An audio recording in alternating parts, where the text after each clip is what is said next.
Pai anō rā, hei whakapua ki mai i ona whakaaro e pāna ki ngā take tōrangapū o te wā kei tōku taha nei a Hone Harawira o te rōpū tōrangapū o Mana. Tēnā rā koe, Hone. Kia ora, Scotty. E mea ana te kāwanatanga ka hui rātou ki ngā iwi Māori mo te hokotanga o ngā Pāmu Crayfa. He pehe o whakaaro, he mea pai tērā? He raru nui e hā, i te mea ke roto i te ture, te tiriti o Waitangi, e waka kahore tia nei ngā mahi hoko nei. Nō reira, haere mai ana, te kāwanatanga kia pati mai a mātou, kia whakae, kia pangatu te tiriti te ture, kia tae rātou te hoko atu i ngā whenua nei, me ngā rawa pērā i a Meridian Energy. E tikana kia utonu mātou ki te tiriti o Waitangi me o nā ahuaranga katoa. Te tari whakangao tā wāhi, e tikana kia arotake hia wā rātou mahi, koe ra hoki te hia o Michael Faima? He huarahi tērā mā Michael Faima.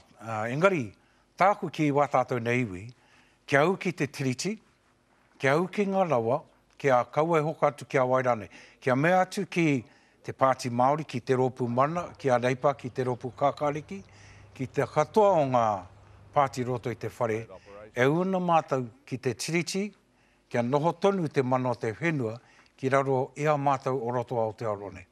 Pēhe o whakaoro e pāna ki tēnei kaupapa te kāwanatanga e whakaiake nei rātou, kia hoko atu rātou i ngā Pāmu Crayfa nei ki tētahi umanga no te whenua o Haina. He takahi tēnei i te mana o te tiriti o Waitangi?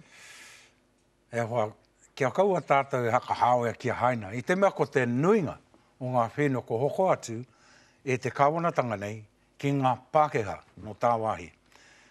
Ko te iti kia Haina. Engari, e tikana te kaupapa kia autonu ki ngā whenua katoa.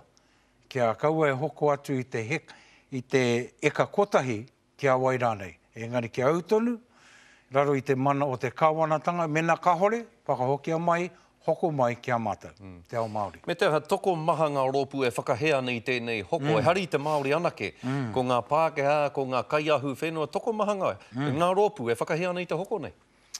E tikana kia huitahi mātou a te timatanga o te Paremata nei, a Reipa, a Kākāriki, te rōpū Māori, te rōpū Mana, kia kita ai te motu, kia kita ai te kāwanatanga, a John Key e kore te katoa o mātou o Aotearoa hako ko Māori, ko Pāke, ko Wairānei, e whakai ana ki tēnei mahi tinihanga, tēnei mahi hoko atu i ngā tino taonga o ngai tau, arā ko tō tātou whenua. Ngā rōpū i korero mai nā koe, kei te whakahe te katoa i tēnei hoko? Kei te wale, mea ana te Pāti Māori ke te wakahe, engari e whakai ana ki te mahi a te kāwanatanga ki haere pati noho i a tātou.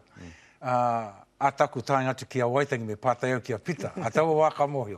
Tēnā koe, Hone, ngā mihi nui ki a koe. Kia ora. Hone Harawira, kai arahi i te rōpū.